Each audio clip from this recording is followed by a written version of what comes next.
Pillar 1. The 1920s Conspiracy, Birth of Planned Failure.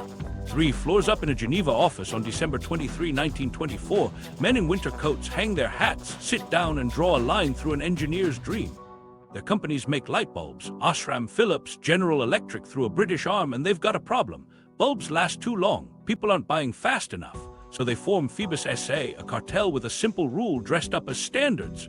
Every bulb will live around 1,000 hours. Make it last longer, pay a fine. They even built test labs to measure it. Here's where it gets crazy. Up to then, the game was bragging rights, who could make the longest-lasting bulb without dimming it. You might be surprised to learn that early incandescent bulbs were easily clearing 1,500, 2,000 hours, sometimes way more. The cartel flips that pride into paperwork. Engineers are told, hit 1,000 or you're costing the company. And it worked. In 1929, according to later research, there were hundreds of thousands of Swiss francs in penalties for overperforming lamps. Imagine that meeting. Your team gets punished for building too well. Why does a light bulb meeting matter for your washer? Because that day locked in a profit math that beats craft. If you can smooth demand by shortening life, forecasts get clean, factories run steady, and shareholders smile. Reliability turns from a selling point into a risk, so companies start designing to a target lifespan, not to the limit of materials. They call it standardization and efficiency. Consumers call it, well, they didn't have a word for it yet. Marketing picks up the slack. New equals better, old equals dumb. If you kept a stout, heavy appliance from the 1930s, you weren't thrifty, you were behind, and the parts changed to back that story. Metal housings give way to lighter alloys than plastics. Rivets and bolts swapped for clips and tabs. Repairable assemblies become sealed units. You can say it's progress because costs fall and products get sleek. But it also means fewer screws you can actually turn, and more pieces you have to replace wholesale. Meanwhile, something else was happening in the background. Law. In the United States, antitrust heat hits General Electric for broader anti-competitive behavior in the 1940s and 1950s. The Phoebus arrangement, planned to run until 1955, effectively collapses as World War II scrambles supply chains and governments take over production priorities. But the idea that too durable is a threat to revenue doesn't die with it. It just goes quiet, then shows up in softer forms, model years, styling refreshes. Improved features that nudge you every few years. Get this, appliance makers watched and learned. Early washing machines and fridges were basically farm equipment in a cabinet. Motors, belts, bearings you could swap with hand tools. Repair was normal. Then the incentives nudge design. Service access shrinks, subassemblies fuse. The bearing example we hit earlier. That starts as a metal tub with a replaceable race and grease. Over time, it morphs into a sealed plastic tub with the bearings molded in. It's lighter, cheaper to assemble, and a nightmare to fix. If it fails, you don't press a $20 part, you buy a $600 tub. Here's a micro story. 1958, a neighborhood shop keeps a drawer of universal oven thermostats. Mrs. Alvarez walks in with a part number, pays a few bucks, her stove runs that night. Fast forward to the 1980s, now there's a kit, but it's still swappable. By the 2000s, the thermostat logic sits on a board that also runs the display, the timer, and the lock. A surge or a little moisture and the whole board is toast. You call the shop. They can order it, sure, but the cost makes you pause. And that's before we even hit software. What nobody in Geneva could see was the chip. When electronics got cheap enough to land in every hinge and hose, the old Phoebus instinct finally found its perfect host. You don't even need a cartel when firmware can set the rules and error codes can gate the fix.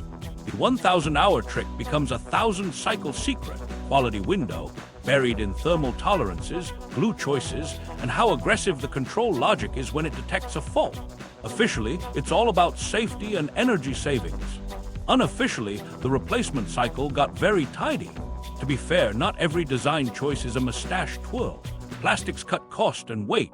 Digital controls can save water and power. But the line between smart efficiency and planned churn is where you bury simple, field-serviceable parts inside sealed, proprietary boxes, then sell new as the only rational option. That line shows up first in a cartel's minute book. After that, it hides in glossy brochures. So when your washer flashes a code and stares you down, remember the room in 1924. Remember the fines for making something last. That's the playbook. The analog version set the tone. The digital version, motherboards, locks, pairings, turns the tone into policy. and we're about to meet it up close. The motherboard kill switch, when hardware becomes policy. So the chip shows up, and suddenly the front panel isn't just buttons, it's a gatekeeper. The old start switch you could test with a multimeter, replaced by a control board with a microcontroller and firmware you'll never see. Here's the twist. The board doesn't just run the cycle, it enforces policy. That's what error locks are. Software saying, nope, not today, even when the hardware's fine. Get this, your washer senses a small imbalance. In a belt and pulley world, it would wobble, maybe walk a little, then finish. In the board world, the algorithm panics, tosses a code, and slams the brakes. Some machines throw unrecoverable faults that only a service mode can clear. You can't start a rinse. You can't even open the door. The machine becomes a bouncer outside its own club. Meanwhile, simple parts became time bombs because they got buried and glued. Bearings always wear. That's normal. But when the tub is sealed, the cheap failure turns into a $600 assembly plus labor. The board knows that repair math. It nudges you gently toward replacement. And because the same board oversees pumps, heaters, locks, and sensors, a little steam in the wrong place can knock out half the machine.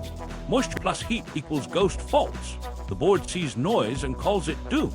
Here, as where parts pairing slides in, you swap a pump, the connector fits, the flow is right. But the control board checks the new part serial, doesn't see an authorized ID, and refuses to run. It's like a car key fob that needs programming, except it's your washer drain pump. Some brands require a handshake routine, service software to pair the new component. No pairing, no spin. And that software isn't on a public download page. It's in a dealer portal, behind training fees and dongles. You might be surprised to learn this logic even touches basics like door locks and fans. The board expects a certain draw from the motor, a certain impedance from the sensor. If it's a hair off, it flags out of range and shuts you down. On paper, it's safety and quality control. In practice, it weaponizes tolerance. The zone where it still works used to be wide. Now it's a tight hallway guarded by software. Manufacturers pitch this as subscription thinking, pay to unlock. Want the high-temp sanitized mode? Some models ship it disabled until you buy the upgrade. Want to run diagnostics? There's a code dance for that, or a paid app. Even ice makers get cute, consumables tied to chips that say, use genuine or else. Because apparently your filter needs digital trust now. Let's talk lifespan signals. In the 1950s, fridges commonly ran 15 to 20 years. Today, 7 to 10 is called normal. Energy standards improved, sure. But the drop maps cleanly onto the age of the board. Control panels fail from heat cycling. Capacitors dry out. Conformal coatings miss a corner and steam creeps in. The fix isn't a 50-cent switch. It's a new board at $200, maybe $300 if you can even get it. And if you replace it, you sometimes still need to calibrate the pressure sensor or the weight algorithm. Which means, yeah, more software. Meanwhile, something else is happening in the guts. Cheap brushless motors save power but rely on the board's driver chips. One spike, one brownout, and the driver fries. The motor's fine, the brain isn't. Pumps use pressed shafts and thin bushings to hit a price point. They grind themselves into gritty slurry that throws metal dust into the sump, and the board watches current climb, thinks stall, and trips a fatal code. It's not just failure, it's failure with ceremony. Here's a micro story. A small shop owner gets a call, dishwasher won't drain. He finds a sock thread wrapped on the impeller, clears it, machine tests fine. But the board logged a pump overcurrent critical and now needs a reset only the brand's tool can do. He can't buy the tool without a license. The license costs more than a month's rent. He tells the customer the pump runs, but the board won't forgive. She asks, so I need a new machine? He shrugs. She buys one. To be fair, boards aren't evil. They cut water use. They balance loads better than a brick ever could. They keep heaters from running dry. Real safety, real savings. But watch how often the design adds glue where screws would do, or buries hot components in plastic with no air path, or mounts a board under a damp top panel with a vent right above it. That's not fate, that's a choice. And then there's documentation.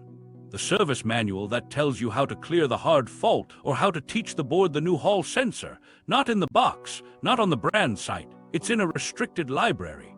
So the board sets the rule, the brand holds the key, and you stand there with a machine that technically works but won't. This was the moment everything changed. Hardware stopped failing alone. It started failing with policy attached. You didn't just lose a bearing, you lost permission. And even if you could swap the part, the machine might not accept it without that handshake. You paid to own it, but the board keeps the last word, which raises a gnarly question. What if fixing it isn't just harder? What if it's not allowed? The death of the repairman. locks, laws, and licensing. So what happens when the machine fails with policy attached? You reach for a screwdriver and hit a wall of warnings. Warranty void if removed. Big black letters. Looks official, right? Here's the thing. In the United States, the 1975 Magnuson-Moss Warranty Act makes those scare stickers basically empty threats. A company can't void your whole warranty just because you opened the case. They have to prove your work caused the damage. But most people don't know that, so the sticker does its job. It freezes your hand. And behind the sticker is a second wall, parts pairing. We touched it before, but in practice it's brutal. A tiny EEPROM on the board stores serials. The new pump plugs in, spins fine, but the board doesn't see the right ID, so it refuses to clear the code. Some brands require a dealer tool to pair fans, locks, even filters. A filter like the cartridge that keeps your ice cubes clear, ships with a chip. Use a third-party filter and the display screams at you, then throttles flow. Safety, they say. Quality, they say. It's also a toll booth. Here, S where the handshake turns into a chokehold. Your dishwasher now has more digital gatekeeping than a high-security server rack. No credentials, no login, no job. A clogged pump that you cleared, still blocked because the board wants an authorization token you can't issue. A perfectly good fan you installed, quarantined until a dealer app blesses the serial. Hardware failure used to be a busted part. Now it's a policy decision, written in firmware, that locks you out of your own property. I mean, seriously, your sink helper is basically running two-factor auth while your socks mold in the tub. Let's be honest, this is where small shops start dying. A mom-and-pop service outfit used to carry a van full of universal parts and a binder of diagrams. Now they need logins, tokens, and paid software to talk to a dishwasher. Access to diagnostic apps can run hundreds per year per brand, and that's if they'll even sell it to you. Some portals demand factory training, video certifications, NDAs. Hoops built to slow the little guys while authorized networks locking calls. Here's a micro story. Tony's been fixing appliances since 1998. He knows the sound a failing bearing makes through a floor. Last winter, he replaced a dryer control board. The machine powers on, but it won't heat. The service manual, behind a portal, the fault. Heater disabled, authorization required. He calls the brand. They say only certified partners can enable that function. He's not in the club. He eats the call, apologizes to the customer, and she books a factory tech at triple the price. 2 weeks later, Tony's landlord raises rent. He stares at his wall of paper manuals from the 2000s and feels old for the first time. Manufacturers say they're protecting safety and intellectual property. And sure, no one wants a hacked heater or a bad repair that burns a house. But watch how safety becomes a blanket. You ask for a wiring diagram, they say it's proprietary. You ask for service mode instructions, they say it could be misused. You ask for a parts list, they say the assembly is non-serviceable. Meanwhile, the exact same info exists, but only on a paid platform for insiders. And there's a third wall, licensing. Some states require appliance servicers to carry specialty licenses and insurance structured for big companies, not solo techs. On its face, that's about consumer protection, but pair it with expensive tools and secret docs and the effect is clear. Independent repair thins out. Service maps turn into deserts. If you live outside a major city, the first available appointment is 10 days from now, 4-hour window. Must be home, flat fee that already sounds like half a new machine. While that was happening in the field, warranties themselves changed shape. Extended warranties flood checkout counters because actuarial math works in the brand's favor. The base warranty shrinks to a year on labor, maybe 2 on parts. If the failure is non-covered, like water damage from a leak you couldn't know about, you're out. And remember, if you opened it, the rep might tell you you're done, even though the law says otherwise. Most folks won't fight. They don't have time to argue the Federal Trade Commission's policy with a call center. Meanwhile, something else was happening in online marketplaces. Parts listings blur OEM and third-party. Serial locks mean a cheap replacement might physically fit but never take. So you buy twice, return once, wait a week. In that week, laundry piles up and your brain starts doing replacement math. Stores know this. Free delivery tomorrow, haul away included. It's not an accident that the easiest path out is the one that sells you another machine. Let's be fair, there are good techs inside authorized networks who care and fix what they can. But they work under time quotas and parts policies written by finance teams. Swap, don't troubleshoot. Replace the assembly, not the relay. Because if you open the board and swap a $2 capacitor, you've created liability the company can't price. So the policy says no. The machine could be saved. The policy won't let it. And the human cost? It's not just money, it's dignity. Your grandfather fixed things in the driveway. Your neighbor used to borrow a socket set and help. Now you're locked out of your own washer by a software flag. You call 3 shops, 2 don't answer, 1 says they can't get the tool. You haul bags to a laundromat on a Wednesday night and feed quarters into a machine built like your old one, metal, simple, no handshake required. You look around and think, why can't I buy this for home? What nobody knew at the time, back when the first stickers went on, was how fast it would hollow out a craft. The death of the repairman isn't a single law or a single lock. It's a stack. Scary labels, secret docs, paired parts, pricey tools, tight licenses, and warranties that lean hard on fear. One at a time, each seems reasonable. Together, they make repair rare, slow, and expensive. And when repair dies, everything else gets easier. The European revolt, harder to repair, goes live. While all that was hardening in the States, something different was brewing across the Atlantic. Lawmakers kept hearing the same story from families and fixers. Stuff breaks too soon, and you can't fix it even when it's simple. So they did something that sounds small but cuts deep. They wrote rules that make repair the default, not the exception. Right to repair, in plain words, means this. If a company sells your product, they can't trap the fix. They've got to make spare parts, repair info, and diagnostic tools available for a real stretch of years, often 7 to 10 at fair prices. They have to design with disassembly in mind, so a tech can reach the part without melting glue or breaking plastic welds. And they can't hide the how-to behind proprietary if that's the only way to make it work again. France put teeth on the shelf. Starting January 1st, 2021, stores had to show a repairability index on certain products: washing machines, smartphones, laptops, TVs, lawn tools, 1 to 10, big and bold. It isn't perfect, and yes, manufacturers self-score within a government formula, but it moves power to the moment of choice. You're standing in a store, 2 washers cost the same, one has a 5.4, the other an 8.2. You don't need a YouTube rabbit hole to guess which one you'll be able to keep alive. Here's a fun fact: those scores force design conversations upstream. To hit a higher number, brands have to prove parts availability windows, provide service manuals, show that disassembly doesn't need exotic tools, and price parts reasonably compared to the product. Documentation becomes a checkbox, not a favor. Fasteners become screws you can turn, not rivets you drill. That tiny switch from glue to gasket and bolts bumps a score. Consumers notice. Sales shift. Suddenly, there's money in being fixable. You might be surprised to learn what happened next. Local repair in France didn't just get busier, it got normal again. Estimates from advocacy groups and shop networks show repair rates rising roughly 20% in that first stretch, because parts showed up, manuals existed, and people could compare fixability at the point of sale. Jobs followed. Small electronics bars and appliance counters started offering same-week fixes, not because they found a secret, but because the lock wasn't there anymore. Meanwhile, at the EU level, policy kept clicking forward. EcoDesign rules had already nudged energy and water efficiency. Then they added service life into the brief. For categories like washing machines and dishwashers, manufacturers have to stock key parts for years after a model stops selling. Think door gaskets, pumps, motors, shock absorbers, even control knobs. And they must provide access to repair information for professional shops. Not just the glossy user manual, but exploded diagrams, fault code lists, and test procedures. No more shrugging and saying, non-serviceable. Get this, design for disassembly isn't a slogan there, it's an audit line. If you need a heat gun and a prayer to get a panel off, that's a hit. If you can't separate a bearing from a tub, that's a hit.